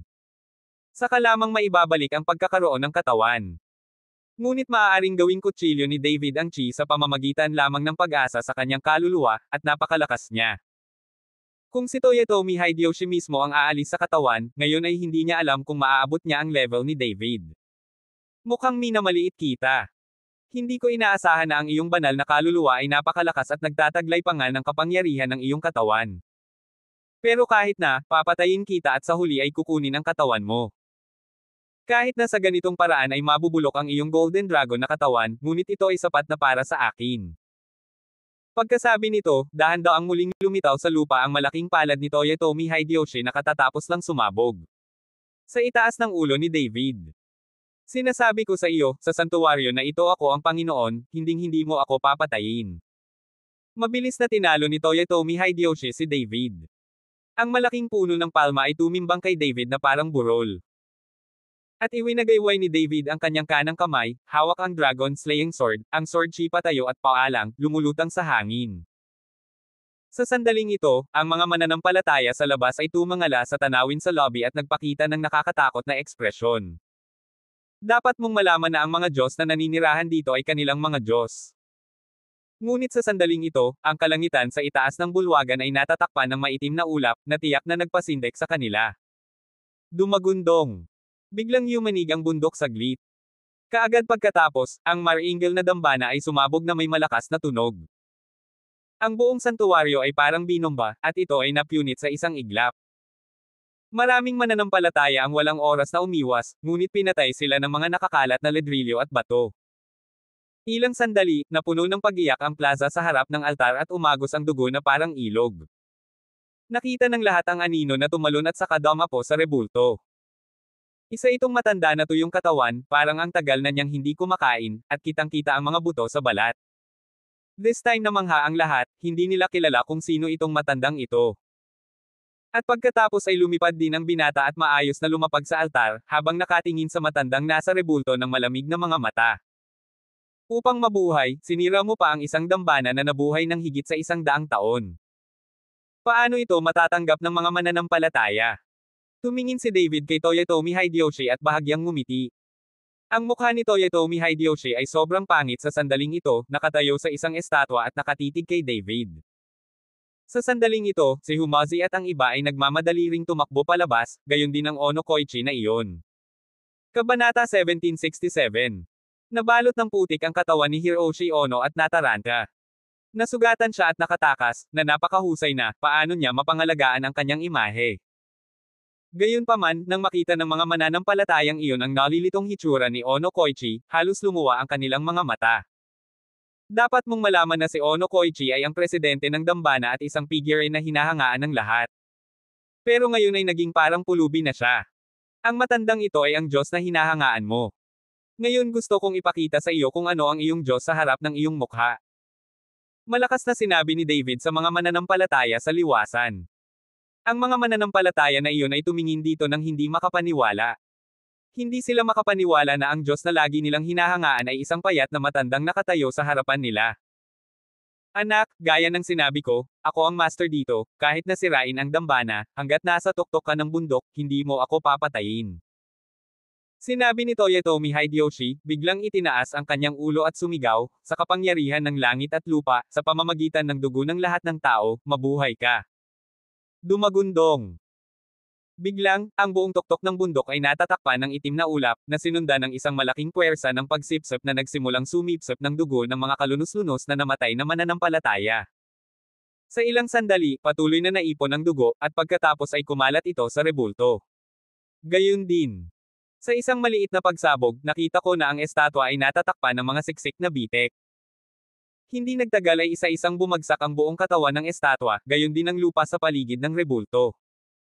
Ang katawan na nababalutan ng itim na kaliskis, berdeng mukha at ngipin ay parang katawan ng isang halimaw. Nang makita ang katawang ito, nagulat ang lahat. Walang naniniwala na ang rebel tong kanilang nakaluhod at sinasamba ay nakabalot sa katawan ng isang halimaw. Damn! It's so fucking ugly, hindi ba ito ang katawan ni Toyotomi Hideyoshi? Sabi ni Humazi na may naiinis na ekspresyon. Matagal na akong nabuhay, at hindi pa ako nakakita ng ganoong kakulit na lalaki. Nagulat din si Lao Fan. I think this guy is mostly a cross between a monster and a monster. Paano pa kaya siya magiging ganito? Sinuri ni Humazi. Gayunpaman, ang pangungusap na ito ay nagpagalit kay Toyotomi Hideyoshi kaya tiningnan niya si Humazi ng masama, ngunit wala siyang nagawa. At ang mga mananampalataya na iyon ay sumigaw at umatras. Hindi nila inaasahan na magkakaroon ng ganito kapangit na katawan sa matangkad at makapangyarihang rebulto ng Diyos ng digmaan. Nakita kong nanginginig si Toyotomi Hideyoshi, at lumabas sa katawan ng itim na ambon, at agad na tumagos ang itim na ambon na ito sa pangit na katawan. At ang lantang katawan ng matanda ay bumagsak kaagad sa lupa pagkatapos umalis ang itim na ambon sa katawan, at ang lantang katawan ay nagsimulang mag-apoy sa apoy. Boy, nagawa mo akong pilitin na buhayin ang aking pisikal na katawan ng maaga, papatayin kita ngayon. Bamuka at isinara ni Toyotomi Hideyoshi ang kanyang bibig, at isang tunog na parang hongbel ang kumalat sa tuktok ng bundok. No wonder you want my body. You're too ugly to be like this, and I don't know if you fell to the ground nung ipanganak ka ng nanay mo at tinapakan ka sa magkabilang paa. Hindi ko nakita. Kung maglakas loob kang akitin ang mga mananampalataya na may ganoong pangit na katawan, hindi ako naniniwalang may ganoong bagay. Humihikbi na sabi ni David. Sumunod ka sa kamatayan. Tumitig si Toyotomi Hideyoshi, at ang paligid ay agad na natakpan ng itim na ambon, at ang malaking espiritual na kamalayan na lumabas mula sa kanyang mga mata ay nagsimulang masakaw si David. Gusto niyang durugin ang espiritual na kapangyarihan ni David at patayin ang kaluluwa ni David sa kanyang katawan. Alam ni Toyotomi Hideyoshi na pangit siya, ngunit kinutya siya nina David at Humazi, na ikinagalit niya ng husto. Halimaw ka. Malamig na sumangot si David, at tumunog ang dagendong ng dragon, at pagkatapos ay natatakpan ng gintong kaliskis ang kanyang katawan. At sa himpapawid sa likod ni David, isang gintong dragon ang bumungad. Ang mga itim na pangil ni Toyotomi Hideyoshi ay inihambing sa gininto ang kaliskis ni David, hindi ko alam kung gaano kalala. Mula sa isang visual na pananaw lamang, si David ay nakasuot ng gintong baluti at maringal. At ang Toyotomi Hideyoshi na iyon ay may mga itim na kaliskis at mukhang nakakatakot. Anak, nagbago na ang isip ko, ayaw ko sa katawan mo, gusto kong lumunin ang dragon mong kristal, lumunin ang kaluluwa mo, at i-absorb ang lahat ng kapangyarihan mo. Toyotomi Hideyoshi ang boses ay nagmamadaling parang tsunami, at nagkaroon ng malaking espiritual na pag-atake sa boses na ito. Si Toyotomi Hideyoshi, na naka-recover mula sa kanyang katawan, ay nagsasalita pa ng may napakalawak na lakas ng pag-atake. Ang ganitong uri ng espiritual na pag-atake ay hindi nakakaapekto sa mga ordinaryong tao, ngunit para sa mga magsasaka ito ay nakamamatay. Nakita ko si Humaz at ang iba pa na nagtakip ng kanilang mga tenga gamit ang kanilang mga kamay, ang kanilang mga ekspresyon ay napakasakit. Pareho ang iniisip nating dalawa, at gusto ko ring lumunin ang kapangyarihan mo. Inilagay ni David ang kanyang mga kamay sa likod ng kanyang likuran at mukhang walang malasakit, ang mapailalim sa banal na pag-ataking ito ay walang silbi kay David. Nakita ko ang gintong dragon sa likod ng mga mata ni David na pumutok sa gintong liwanag, at pagkatapos ay narinig ang dagendong ng dragon. Sa isang iglap ay lumabas din ang kamalayan ni David at bumangga sa kamalayan ng Toyotomi Hideyoshi na iyon. Sa tunog ng pag-ungol ng dragon, si Humazi at ang iba pa ay biglang napahinga ng husto. Boom! Dalawang malaking divine sense ang nagbanggaan, na sinundan ng isang marahas na pagsabog, at dalawang sound wave na nakikita ng mata ang kumalat sa paligid. Saan man pumunta ang mga sound wave, ito ay parang katapusan ng mundo, at ang buong gusali sa tuktok ng bundok ay naging walang laman sa sandaling ito. Sa kabutihang palad, ang banal na kamalayan na ito ay hindi maaaring umatake sa mga ordinaryong tao, kung hindi ang mga mananampalataya na ito ay naging laman na sa sandaling ito. Bahagyang sumimangot si Toyotomi Hideyoshi, at isang pulang ilaw ang bumungad sa kanyang pangit na ulo, dugong kasing pula ng dugo. Sa lalong madaling panahon, sa mga mata ng lahat, isang dugong pulang alon ang hamampas patungo kay David, at pagkatapos ang pulang dugo na kulay ay naging isang dragon, kinaladkad ang mahabang buntot nito at nagbigkas ng mahabang dagendong. Ang katawan ng Flood Dragon na ito ay natatakpan lamang ng mga kaliskis na pulang dugo, at ang hitsura nito ay napakapangit, napakabangis na hitsura. Ang mga tao ay pangit lang. Hindi ko inaasahan na ang mga bagay na binago ng espiritual na mga pandama ay magiging napakapangit. Mukhang makatuwirang ipanganak mula sa puso. Tiningnan ni David ang mabangis na si Jiaolong at malamig na sabi sabay ngiti. Boy, kahit katawang gininto ang dragon ka, sobrang hina mo pa rin. Kapag nakita mo ang lakas ko, hindi ka magsasalita ng ganoon katahimik. Malamig ang mukha ni Toyotomi Hideyoshi, at ang pulang dugo na dragon ay patuloy na lumingon kay Chen. Ipinakita mo ang iyong mga ngipin at sumasayaw ng iyong mga kuko. Mahina. Ngumiti ng malamig si David. Kaagad pagkatapos ni David, ang gintong dragon sa likod ni David ay biglang naglabas ng ginintoang liwanag, na nagpapaliwanag sa buong tuktok ng bundok ng ginintoang liwanag, maging ang araw sa kalangitan. Mga baka. Ang dragon ay umungal, ang balbas ng dragon ay nanginig, at ang kamahalan ay nasa lahat ng dako. Ang matinding kamahalan na ipinalabas ng gintong dragon ay hindi maihahambing sa dragon ni Toyotomi Hideyoshi. Sa pagtingin sa gintong dragon sa itaas ng ulo ni David, ang mga kalamnan sa sulok ng mga mata ni Toyotomi Hideyoshi ay bahagyang kumaibot, at ang lamig ay bumangon sa kanyang puso. Kasabay nito, ang pulang dugong baha na dragon ay napaatras ng ilang hakbang, at wala na siyang yabang ng ngipin at kuko ngayon lang. Ang dalawang dragon na ito ay parehong nilikha ng banal na kahulugan, ngunit kumpara sa dalawang dragon, sila ay magkalayo.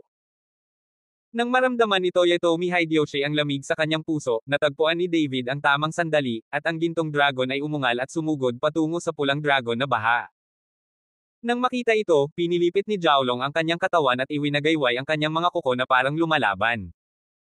Nakakalungkot na ang malaking katawan ng gintong dragon ay nilamon ng dragon sa isang iglap. Walang away, walang scuffle, at sa loob lang ng ilang segundo, natapos na ang paghaharap sa pagitan ng kamalayan ng dalawang tao. Ang ginintoang dragon ay umikot ng matagumpay at pagkatapos ay dahan-daang nawala. Ikaw, mayroon ka talagang napakalakas na espiritual na kapangyarihan. Paano ito posible? Hindi makapaniwala si Toyotomi Hideyoshi. Naisip niya na ang ilusyon ni David ng ginintoang dragon ay tumitingin sa mga tao para bluff. Si David ay isang binata sa kanyang 20s. Kahit na ang mga tao ay hindi mahina, imposible para sa kanila na maging napakalakas at puro. Kabanata 1768. Bagamat si Toyotomi Hideyoshi ay palaging nabubuhay bilang isang banal na kaluluwa at walang paraan upang mapabuti ang kanyang lakas, maaari niyang paunlarin ang kanyang espiritual na pakiramdam. Noong una, naisip niya na ang kanyang espiritual na kahulugan ay sapat na upang karibal ang sinuman sa mundo. Ngunit ngayong nakilala ko si David, bata pa si David, at ang kanyang espiritual na kamalayan ay mas malakas at mas puro kaysa sa kanya. Mayroon ding mga mananampalataya na puno rin ng kawalan ng pananampalataya. Tinitingnan nila ang mga Diyos na pinaniniwalaan nila, at madali silang madurog sa harap ni David. Lalo na nang lumitaw ang ginintoang dragon ni David at naramdaman ang kamahalan ng gintong dragon, ang mga mananampalataya na ito ay halos lumuhad upang sumamba. Ang kanilang pananampalataya ay nagsisimula ng bumagsak sa sandaling ito. Ano pang kakayahan mo? Kung wala kang ibang kakayahan, kukunin ko na. Nanlamig ang mukha ni David, at bigla niyang iniwas ang dragon slaying sword sa kanyang kamay pasulong.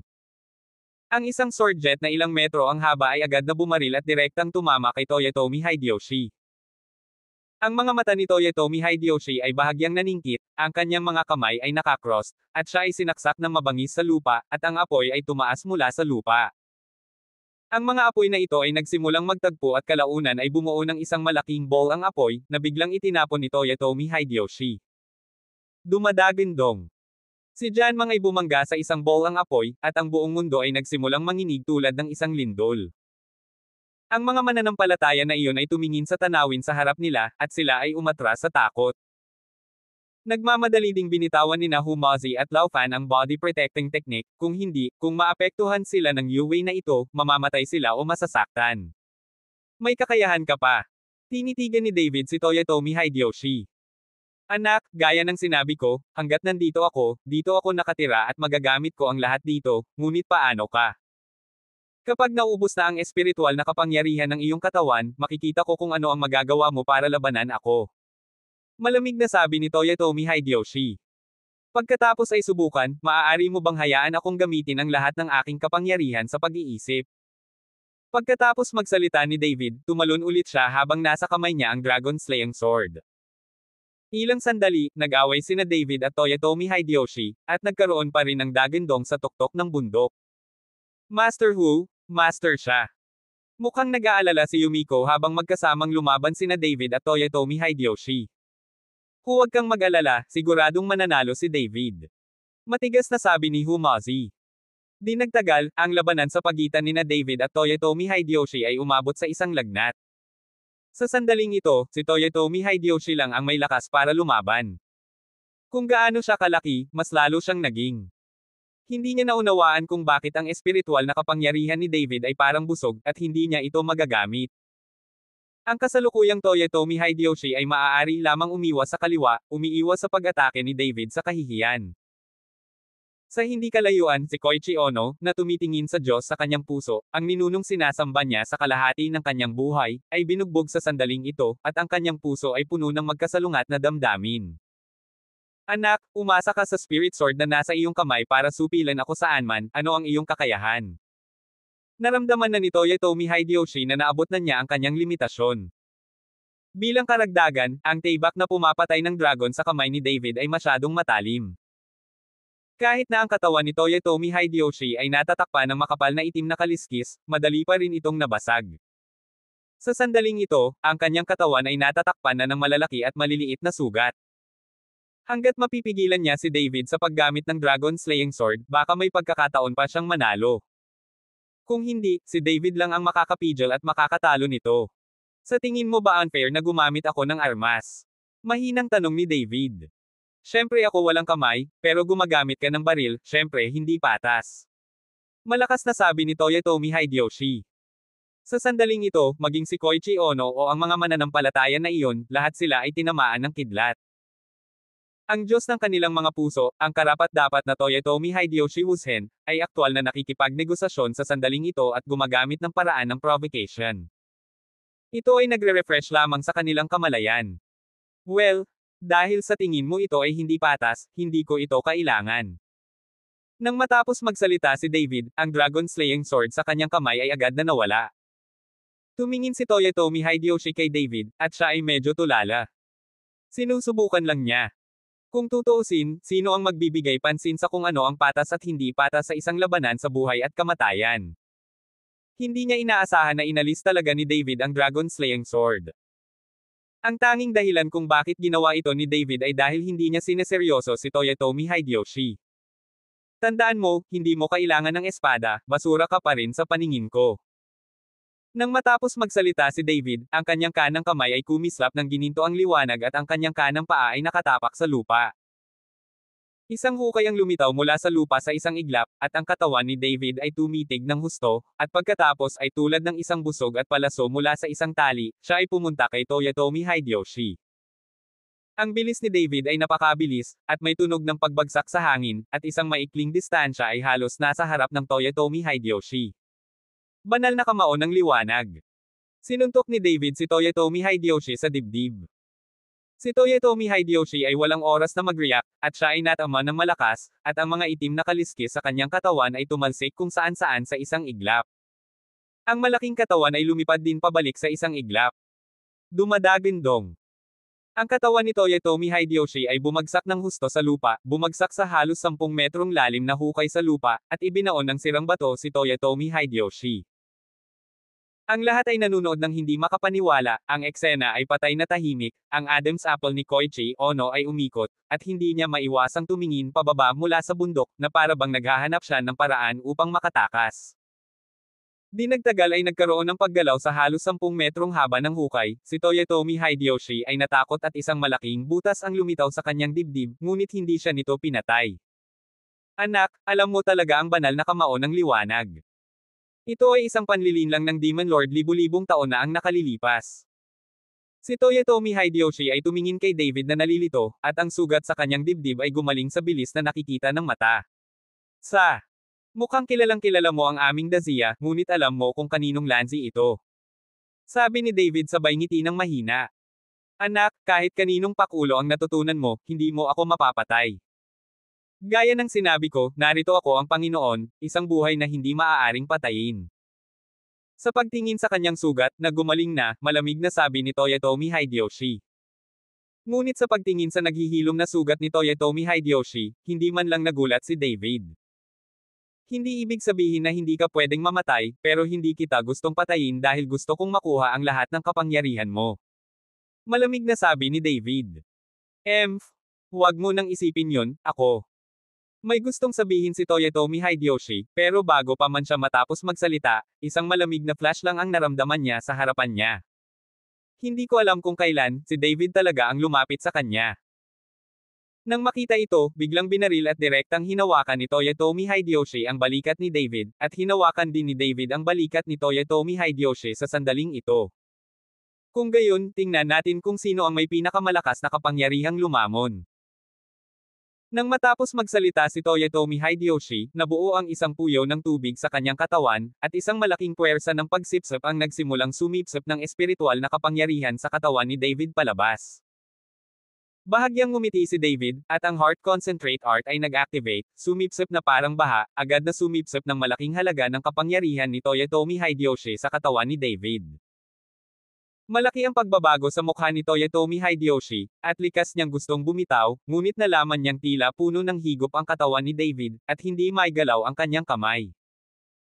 Dapat mong malaman na ang pamamaraan ng konsentrasyon ni David ay isang napakahusay na pamamaraan, sa katunayan, ang pamamaraan ni Toyotomi Hideyoshi ay maihahambing. Nagpumigla si Toyotomi Hideyoshi, ngunit hindi siya makalayo rito, at lahat ay tumingin dito ng may kainahinala. Hindi nagtagal, ang dambuhalang katawan ni Toyotomi Hideyoshi ay nagsimulang unti-unting nalalanta, at ang paghinga ng katawan ay naging lubhang mahina, hanggang sa wakas ay wala ng buhay. Kabanata 1769. Bumitiw si David, at ang tuyong katawan ni Toyotomi Hideyoshi ay bumagsak sa lupa ng may kabog. Napakaganda nito. Nadama ni David ang matinding espiritual na kapangyarihan sa kanyang katawan, at labis siyang nasasabik. Kahit na nakuha niya ang kapangyarihan ni Toyotomi Hideyoshi, ang kapangyarihan ni David ay hindi tumaas ng isang hakbang pa. Ngunit gayunpaman, si David ay lubos na nasisiyahan. Pagkatapos ng lahat, ang kasalukuyang kasanayan ni Toyotomi Hideyoshi ay isang maliit na bahagi lamang ng kung ano ito dati. Higit pa rito, pagkatapos na ma-promote si David sa Martial Saint, kung gusto niyang pagbutihin ang kanyang kaharian, ang espiritual na enerhiya at mga mapagkukunan na kakailanganin niya ay isang hindi maihahambing na malaking halaga. Nakatingin sa kawalan si Ono Hiroshi, nakatingin kay Toyotomi Hideyoshi, na natuyo at namatay sa lupa. Ito ang buong Zijing, isang Diyos na pinaniniwalaan ng hindi mabilang na mga tao, isang Diyos na pinaniniwalaan sa daan-daang taon. Ito ba ay ganap na nabura ng ganito? Paano ito posible? Si Hiroichi Ono ay hindi naniniwala dito, ngunit ang katotohanan ay nasa harap niya, at nakita niya ito ng kanyang mga mata, kaya hindi niya maiwasang maniwala. Magaling si Master, isa kang tunay na Diyos.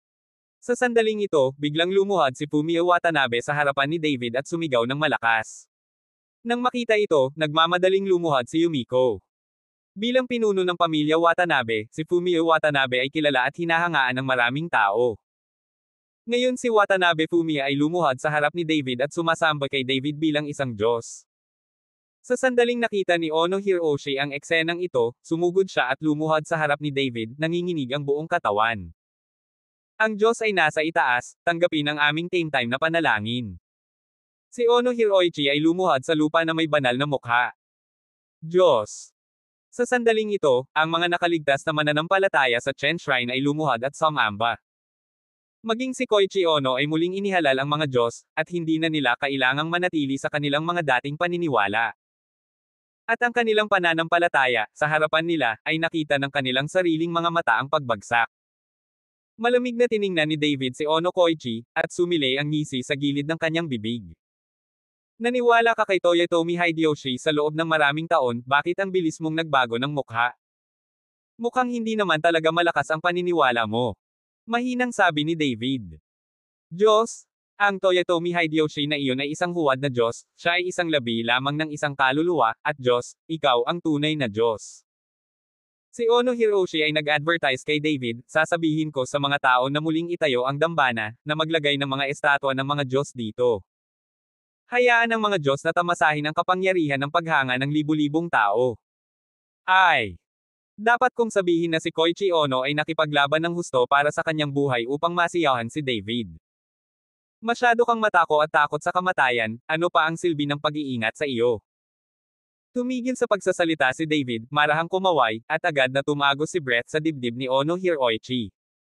Tiningnan ni Ono Hiroichi ang dugong umaagos mula sa kanyang dibdib at dahan-daang bumagsak.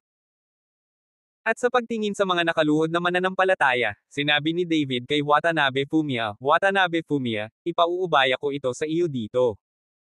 Naayos na ang usapin, dapat mong sabihin sa lahat na ako ang kanilang Diyos at ang kanilang Diyos ay ang mga taong Daxia. Naiintindihan ko po, Master. Tumango si Watanabe Fumiya at sinabing. Dinala ni David si Humas at ang iba pa pababa ng bundok, habang mahigpit na sinundan ni Yumiko ang gilid ni David, hindi nawawala ang isang hakbang. Sa sandaling ito, si Yumiko ay mukhang isang katulong, ang kanyang ulo ay bahagyang nakababa, at bawat galaw ni David ay dapat maunawaan kung ano ang ibig sabihin ni David. Sa loob lamang ng isang araw, nawasak ang Thousand Throat Shrine, at ang balita ng muling pagkakatatag ng pamilya Watanabe bilang mga Diyos ay kumalat sa buong islang bansa sa isang iglap. Kasama ang mga mananampalataya na nakakita nito ng kanilang sariling mga mata, at ang buhay na lumaganap, ang bilang ng mga mananampalataya ni David ay dumarami ng husto sa loob ng ilang panahon. Si Watanabe Fumiya ay muling itinayo ang dambana at itinayo ang eskultura ni David. Kasabay nito, kumalat din ang balita na ang bagong Diyos ay mula sa Daxia. Nagsimula itong pukawin ang kawalang kasiyahan sa mga dambana sa ibang mga lugar, dahil ang mga Diyos na nakasulat sa mga dambana ay pawang mga sikat na tao sa isla. Hindi halatang hindi nararapat para sa isang hindi kilalang Dacian na biglang lumitaw bilang isang Diyos ng isla na bansa. Ang ibang mga dambana ay nagsimulang magbigay ng presyon kay Watanabe Fumiya. Bagamat ang pamilya Watanabe ay isang malaking pamilya at may prominenteng posisyon sa Zijing, ito ay talagang pinigilan ng ilang mga dambana, at agad itong nadismaya. Mahirap suportahan si Fumiya Watanabe. Guru, ang pagtatayo ng ating dambana ay itinigil na, at marami ring mananampalataya ang nagtaksil sa ibang mga dambana. Si Watanabe Fumiya, parang batang may ginawang mali, ibinaba ang ulo at nagsumbong sa harap ni David. Noong una, binalak ni David na bumalik sa China. Pagkatapos ng lahat, si Fumigan Watanabe ay patay na, at walang pupunta sa Daxia para guluhin siya. At sinira rin niya ang dambana ni Chizoro, at naging isang Diyos na pinabanal. Ngunit nang makita ang sitwasyong ito ngayon, nagpasya si David na manatili sandali sa isla na bansa. At pagkatapos makuha ang kapangyarihan ni Toyotomi Hideyoshi, nadama ni David na ang pagpapabuti ng pamamaraang ito ay mas mabilis kaysa sa kanyang masipag na pagsasanay. At lahat ito ay mga lalaki sa isla, kaya hindi mo kailangang mag-alala. Fumiya Watanabe, ilan ang mga dambana sa iyong isla na bansa? Mahinang tanong ni David. Saglit na natigilan si Watanabe Fumiya, pagkatapos ay sinabi, Guro, may 4 na dambana sa ating isla na bansa. Bukod sa Chizoro Shrine na iyong sinira, naroon ang Shimazu Shrine, ang Maeda Shrine, ang Ish Shrine. At ang 3 Diyos na ito na nakasulat sa dambanang ito ay ang mga dakilang Valkyrie din mula sa daan-daang taon na ang nakararaan. Nang matapos magsalita si Watanabe Fumiya ay tahimik siyang tumingin kay David, alam niyang hindi ito tatanungin ni David ng walang dahilan. David, ayaw mo bang sirain ang ibang dambana? Nakita ni Humazi ang iniisip ni David. Tumango si David, oo, isang Diyos lang ng pananampalataya ang gusto ko sa isla na bansa, at ako iyon. Bilang karagdagan sa pagpapapaniwala sa mga taga-isla sa kanilang sarili, gusto ni David na makuha ang kapangyarihan ng mga taong ito. Kung ang lakas ng iba pang 3 Diyos ng dambana ay hinihigop, ang lakas ni David ay maaaring mapabuti sa isang mas mataas na antas. Guru, kung sisirain mo ang iba pang 3 dambana, natatakot akong makaakit ito ng mataas na antas ng atensyon at pagkabigla. Paalala ni Watanabe Fumiya. Ano ang magagawa mo nang may pansin? Kung hindi ka kumbinsido, pupunta ako at sisirain ko ang Earth Emperor ng iyong isla na bansa, at ako ang magiging Earth Emperor. Tumawa si David at walang pakialam. Sa kasalukuyang lakas ni David, siya ay halos walang talo na pag-iral sa mundong ito. Hanggat hindi siya napupunta sa lihim na mundo, maaaring baliwalain ni David ang buong secular na mundo. Ang pinakamataas na antas ng paglilinang sa makamundong mundo ay isang santo ng labanan. Bagamat isa na ring santo ng labanan si David, hindi siya maihahambing sa ibang mga banal sa labanan. Nang makinig si Watanabe Fumiya sa mga salita ni David, napayuko lamang siya at hindi nang ahas na magsalita, dahil naniniwala siya na si David ay naglakas loob na magsalita at kumilos, at nasa kanya pa rin ang kapangyarihang iyon. Dumating si David sa Mount Fuji habang nakatalikod ang kanyang mga kamay, nakita niya ang buong isla, isang malamig na ningning sa kanyang mga mata. Ito ang kanyang simula sa bansang isla. Mula sa araw na ito, papatayin ko. Pagkatapos noon, nawala agad ang karakter ni David. Ang sikat na taglagas na bundok ng Sar Island. Ito ay sikat sa matarik na racing track nito, at taon-taon maraming mahilig sa karera ang pumupunta rito para makipagkompetensya. At sa tuktok ng Mount Aquina, mayroong isang maliit na dambana. Ito ang Shimazu Shrine, isa sa 4 na pangunahing dambana sa islang bansa. Ang sinasamba na Diyos ay nasa paligid ng Wushen Island, at isang malaking rebulto ang nakatayo sa plaza.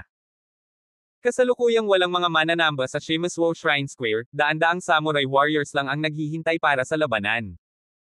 Sa dambana, bahagyang pumikit si Pangulong Shimano Geno at tahimik na umupo, na parang may hinihintay. At sa paligid niya ay 10 sikat na Magic Masters mula sa isla. Si Zuo Jianye sa islang ito, bilang ang ika-7 henerasyong inapo ni Zuo Jin sa Wushen Island, ay nagbabantay sa mga ninuno dito. Ang pagkawasak ng Chizuru Shrine ay nagparamdam kay Shimazu Jenny ng isang malalim na krisis. Pagkatapos ng propesya, naramdaman niyang may malaking nangyayari sa shrine ngayon, kaya tinawag niya ang buong kapangyarihan ng shrine. Kabanata 1770. Tahimik na naghihintay ang lahat, walang nagsasalita, at walang nakakaalam kung ano ang kanilang hinihintay, naghintay lang sila ng ganito. At sa paanan ng Kyuming Mountain, ilang binagong off-road na sasakyan, na gumagawa ng malaking dagendong. Maraming mga karerang sasakyan ang sumugod sa sipol na parang baliw. Ang Kyuming siya ay isang paikot-ikot na kalsada sa bundok, ngunit ang mga sasakyang ito ay hindi bumagal, ngunit patuloy na naanod at lumiko. Malayo sa number 1 ang dilaw na buhok na binata. Natawa si Huang Mao habang nakatingin sa rearview mirror at nakita niya ang isang sasakyan sa likuran. Magsipilyo. Ngunit sa sandaling ito, naramdaman lamang ni Huang Mao ang isang bulaklak sa harap ng kanyang mga mata, at pagkatapos ay isang figure ang dumaan sa kanyang sasakyan. Sa sobrang takot ni Huang Mao ay muntik na niyang imaneho ang kotse sa tabi niya sa isang bangin. Ang gulat na dilaw na buhok sa kanyang mukha ay pinunasan ang kanyang mga mata ng masigla, at may gulat sa kanyang mga mata. Dahil kitang-kita niya na siya ay isang tao.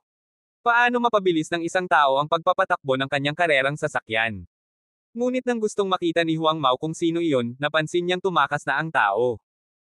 Kasabay nito, biglang binuksan ni Shimazu Jianye sa Shimazu Shrine ang kanyang mga mata. Dito. Dahan-dahang tumayo si Shizuo Zuanye at lumabas, sinundan ng 10 salamangkero. Nang lumabas si Shizuo Jianye sa shrine, napansin niyang dahan-daang nakarating ang figure sa tuktok ng bundok at nakatayo sa kanyang harapan. Ang taong ito ay nakasuot ng karampatang sportswear, ngunit siya ay maraming taong gulang pa lamang, at walang ekspresyon sa kanyang kalmadong mukha. Parang morning runner. Gayunpaman, naramdaman ni Shimazu Jianye ang isang malaking banta mula sa taong ito. At ang taong ito ay si David. Sa pagharap sa daan-daang mandirigma na nagtipon sa plaza, si David ay parang naglalakad, naramdaman ang pagsikat ng araw sa kanya, at hakbang-hakbang na naglakad patungo sa Shimazu Jianye. Ang mga mata ng daan-daang mandirigma ay nakatuon kay David lamang. Ilang hakbang pa lang si David, lumabas ang 12 ng mga samurai na may hawak na kutsilyo at agad na pinalibutan si David.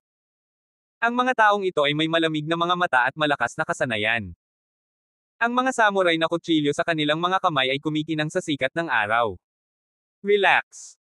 Ang lakas ng mga mandirigmang ito ay maihahambing sa Great War Sect. Kung ang gayong karakter ay inilagay sa anumang makamundong mundo, maaari rin siyang maging isang hegemon.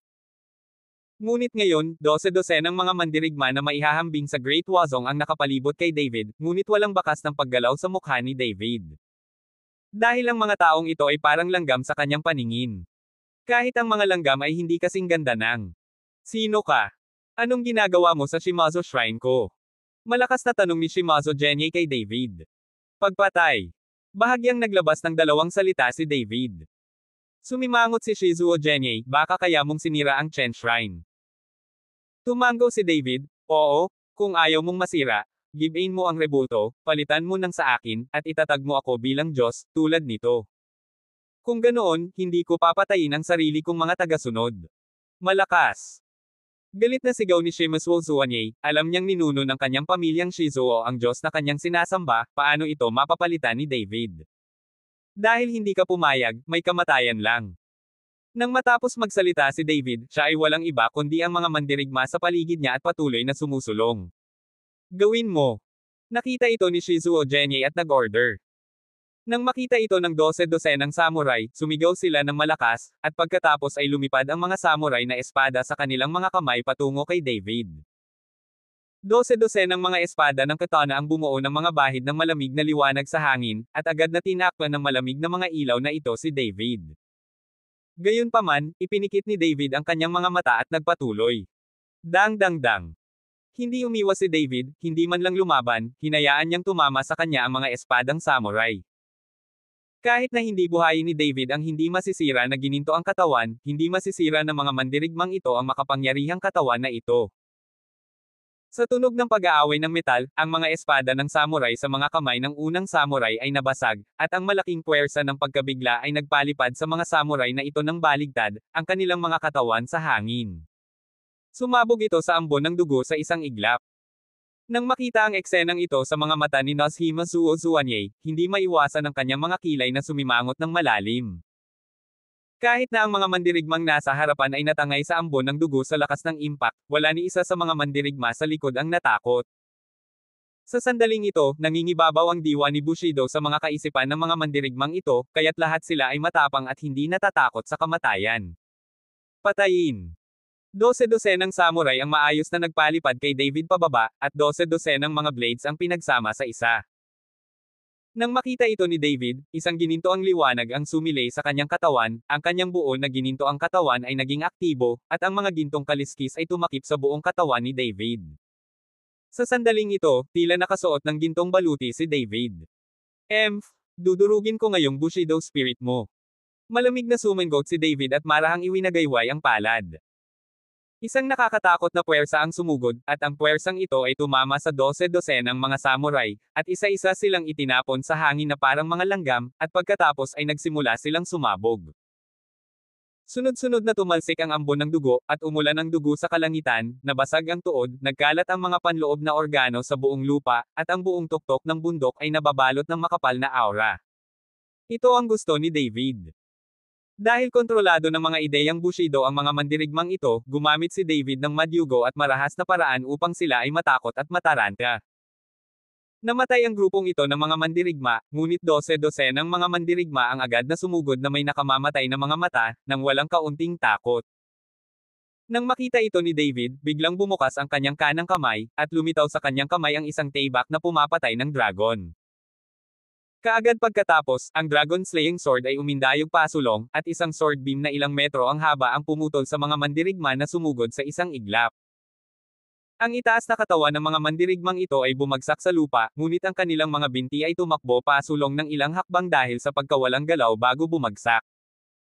Sa tumalsik na dugo, ginamit ni David ang Dragon Slaying Sword para patayin ang 12-dosenang mga mandirigma na sumusugod.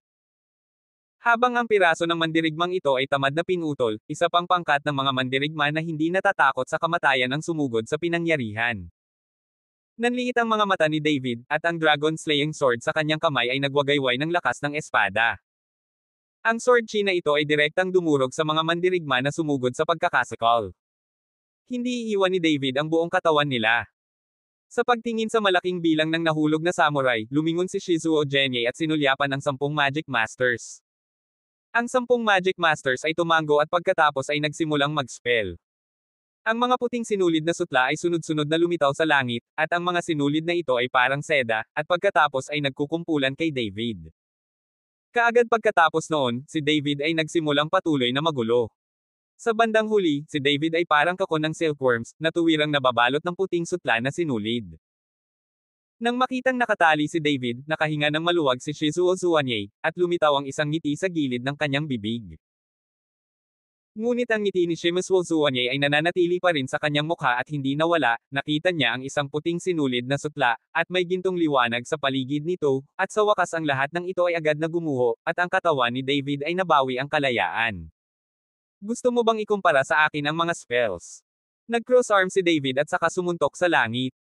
Hindi nagtagal ay natakpan ang kalangitan ng madilim na ulap at kumulog. Binago ng bigla ang pangitain na ito ng langit at lupa ang mga ekspresyon ni Shizuo Genji at ng mga Magic Master na iyon. Nauunawaan nila na ang magic technique na maaaring lumikha ng gayong pangitain ay nangangailangan ng napakalaking lakas ng kaisipan upang suportahan ito. Ngunit bago pa nila ito maisip, sunod-sunod na pagkidlat ang bumagsak mula sa langit.